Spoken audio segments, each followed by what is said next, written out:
गोपियों ने उद्धव को अपने निकट आता देखकर भाग चली। दूसरी गोपी उसके हाथ से पत्र छीन लेने का प्रयास करने लगी।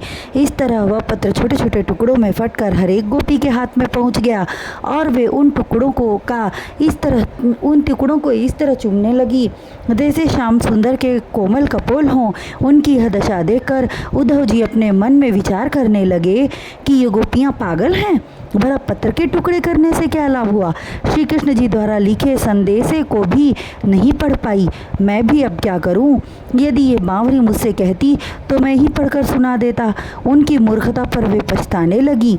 इधर गोपियां पत्र के टुकड़ों को कभी अपनी आँख से लगाती तो कभी चूमने लगी। कोई गोपी अपने हाथ में आए पत्र के टुकड़े को अपने सीने से लगाकर आह भरती हुई कहती कि अरे पत्र, तू कितना भाग्यशाली है जो कन्हैया जी का स्पर्श तुझे प्राप्त हुआ। तुझ पर अपने सुकोमल हाथों को उन्होंने कई बार फेरा होगा। तेरा जीवन धन्य हो गया। तेरे समान हमारे भाग्य कहाँ। उनकी इस तरह की विरह भरी वाणी सुनकर उद्धव जी कहने लगे, हे राधा रानी, देख रही हो इनकी मूर्खता को। कन्हैया के हाथ से लिखे हुए पत्र को इस तरह प्रेम कर रही हैं जैसे स्वयं वे इनके बीच आ गए हों और ये उनके आलिंगन का सुख प्राप्त करने लगी हों। राधा रानी उस समय भी मौन खड़ी रो रही थी। तब उद्धव जी ने उन्हें समझाना आरंभ किया और कहने लगे, हे राधा रानी, तुम तो ज्ञानवान हो। तुम्हें श्री कृष्ण जी सबसे अधिक प्रेम करते थे। तुम स्वयं विचार करो कि परब्रह्म परमेश्वर किसी एक प्राणी के प्रेम में बंधकर नहीं रह सकते।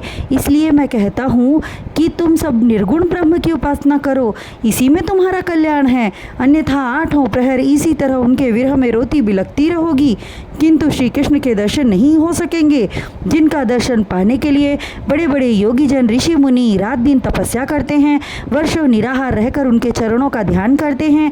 क्या तुम सब रो रो कर उनके दर्शन पाओगी? मैं कहता हूँ मेरे ज्ञान से तुम्हें सब कुछ प्राप्त हो जाएगा। तुम्हारी समस्त अभिलाषाएं पूर्ण होंगी। हे परीक्षित, उधर अंतर्यामी भगवान श्री कृष्ण जी उद्धव के मन में उत्पन्न ज्ञान के अभिमान को जान गए और उसी क्षण अपनी माया प्रकट करके राधा रानी के पास पहुंच गए तथा उनके कंधे पर अपना मस्तक रखकर उन्हें आलिंगन करने लगे। उद्धव कृष्ण मुरारी को मोर मुकुट पीताम्बर धारण किए राधा रानी के निकट खड़े मंद मंद मुस्कुराते हुए देखकर अत्यधिक आश्चर्य में पड़ गए। उस समय भगवान श्री कृष्ण चंद्र की शोभा देखने लायक थी। राधा रानी भी मुस्कुरा रही थी। हे राजन, भगवान की यह लीला देखकर उद्धव जी का अभिमान नष्ट हो गया और वे अत्यंत दीन होकर श्री कृष्ण जी के चरणों में लेट गए तथा स्तुति करते हुए कहने लगे, हे जगदीश्वर, मैं ज्ञान के अभिमान में पड़कर आपकी माया को भूल गया था। हे भगवान, मुझसे बड़ा अपराध हुआ।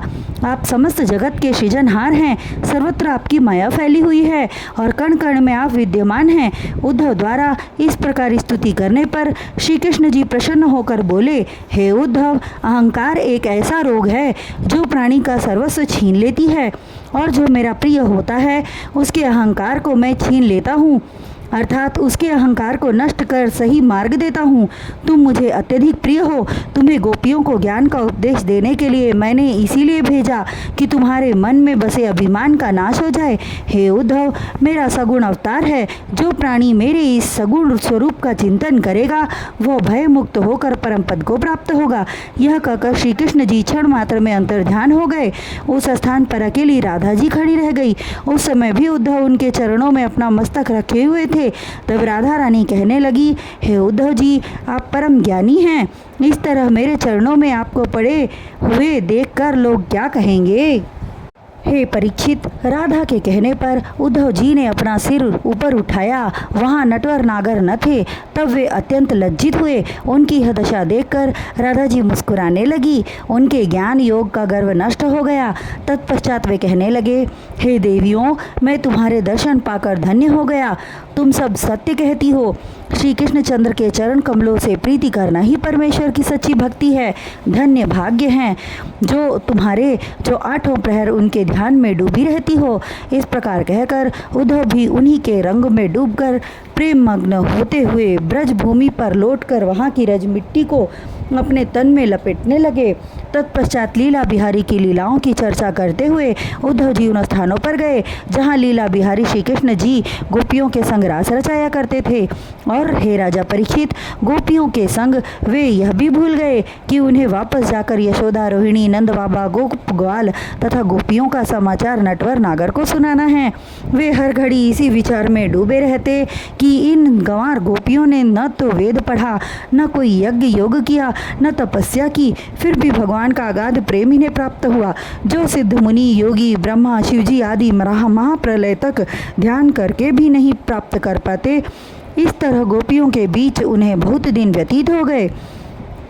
तब एक दिन उन्हें ध्यान आया कि अब मुझे मथुरा लौट जाना चाहिए, क्योंकि मुझे तुम सभी के बीच रहते हुए बहुत दिन व्यतीत हो गए। तब गोपियाँ प्रभु श्री कृष्ण के विरह में व्याकुल होकर कहने लगी, हे उद्धव जी, हमने जाने अनजाने में तुमसे जो दुर्वचन कहे उसके लिए क्षमा मांगती हूँ। हम भी क्या कर सकती थी? आप हमें निर्गुण ब्रह्म की उपासना करने की शिक्षा दे रहे थे और हम सभी वह नहीं कर सकती थी, क्योंकि हमारे पास एक ही हृदय था, वह भी श्याम के संग चला गया। फिर हम किस प्रकार आपके निर्गुण ब्रह्म की उपासना करती? हे उद्धव, मन न भाए 10-20, एक हतो सो श्याम संग गयो, को अब राधे ईस, उद्धव मन न भाए 10-20। तब उद्धव जी कहने लगे, हे ब्रज बालाओं, अब मुझे और अधिक लज्जित न करो और उनके लिए कुछ संदेश देना है तो कहो। तब वे कहने लगी, हे उद्धव जी, उन्होंने हमारे लिए ज्ञान वैराग्य लिख भेजा था, वह हमारे किसी काम का नहीं। तुम जाकर हमारे प्राण प्यारे से कहना कि वे कब वृंदावन आ रहे हैं। कुंज बिहारी की कुंज गलियां उनकी प्रतीक्षा कर रही हैं। तत्पश्चात उद्धव जी नंदराय के पास गए। यह जानकर कि उद्धव जी वापस मथुरा जा रहे हैं, वे कहने लगे, हमारे कन्हैया से कहना कि उनके बिना सब ब्रजवासी रोते हैं। तुम्हारे बाबा हर घड़ी तुम्हारे आने का मार्ग देखते हैं। तब यशोदा जी रोती हुई कहने लगी, हे उद्धव, तुम देवकी बहन से जाकर कहना कि मेरे लाल श्री कृष्ण को शीघ्र भेज दें, मैं उनके बिना बहुत व्याकुल रहती हूँ। तत्पश्चात मेरे पुत्रों से कहना कि तुम्हारी माया तुम्हारी मैया तुम्हारे लिए दिन रात रोती है और माखन रोटी का कलेवा लेकर प्रतीक्षा करती है। उनसे कहना कि तुम्हारे बिना ब्रज की गौएं, पशु पक्षी सभी रोते हैं, अतः शीघ्र आकर दर्शन दो। यह कहकर यशोदा बिलख बिलख कर रोने लगी। तब उद्धव जी ने बहुत तरह से यशोदा को समझाकर धीरज बंधाया और रोहिणी को अपने संग लेकर मथुरा को चल दिए। यशोदा ने उद्धव को जाते समय श्री कृष्ण तथा बलराम के लिए दही माखन आदि देकर कहा, इसे ले जाकर मेरे पुत्रों को देकर कहना कि इसे तुम्हारी मैया ने तुम्हारे लिए दिया है। इस प्रकार कहकर उन्हें विदा किया। हे परीक्षित, रोहिणी को संग लेकर उद्धव जी जब मथुरा पहुँचे तब श्री कृष्ण जी बड़े प्रेम से उन्हें अपने निकट बिठाकर पूछने लगे, हे भैया उद्धव, तुम बहुत दिनों तक ब्रज में रहे, नंद बाबा और यशोदा मैया से अवश्य भेंट किए होगे, मेरे बाल सखाओं से बात किए होगे तथा ब्रज की गोपियों से भेंट किए होगे। वे सब मुझे याद करते हैं अथवा भूल गए? श्री कृष्ण जी के वचनों को सुनकर उद्धव की आंखों से आंसू बहने लगे। वे रोते हुए बोले, हे प्रभु, ब्रजवासियों का तुम्हारे प्रति जो प्रेम मैंने देखा उसका वर्णन कर पाना कठिन है। यशोदा जी यह विचार कर सदैव पछताती हैं कि मैंने अपने लाला को कष्ट दिए, इसी कारण मुझसे रुष्ट हो गए हैं। नंद जी रोते हैं और गोपियों की दशा बड़ी विचित्र है। प्रातःकाल जब मैं यमुना स्नान करके लौटा तो वे दूर से मुझे देखकर श्री कृष्ण समझने लगी और दौड़कर मेरे निकट आई, किंतु मुझे देखकर उदास हो गई। तब मैंने बतलाया कि श्री कृष्ण ने तुम्हारे लिए संदेश भेजा है। यह जानकर वे अत्यंत प्रसन्न होकर पूछने लगी कि उन्होंने हमारे लिए क्या कहा है, वे कब ब्रजभूमि पर आ रहे हैं। हे प्रभु, जब मैंने आपका पत्र दिखलाया तो उस पत्र को मेरे हाथ से छीनकर इस प्रकार कर दी कि वह टुकड़ों में हो गया और पत्र का जो टुकड़ा जिस गोपी के हाथ आया वह उसी को चूमने लगी। जब मैंने उन्हें ज्ञान योग का उपदेश किया तो वे संपूर्ण दोष कुब्जा को देने लगी। मेरा संपूर्ण ज्ञान निरर्थक सिद्ध हुआ। प्रभु, हे भगवान, उनके प्रेम का रंग इस प्रकार मुझ पर चढ़ा है कि मैं भी उसी रंग में रंग गया, मेरा ज्ञान गर्व नष्ट हो गया। तत्पश्चात श्री कृष्ण जी ने पूछा, हे भैया उद्धव, मैया ने मेरे लिए क्या भेजा है। तब उद्धव जी ने उन्हें यशोदा द्वारा दी गई सामग्री निकालकर उनके सन्मुख रख दिए।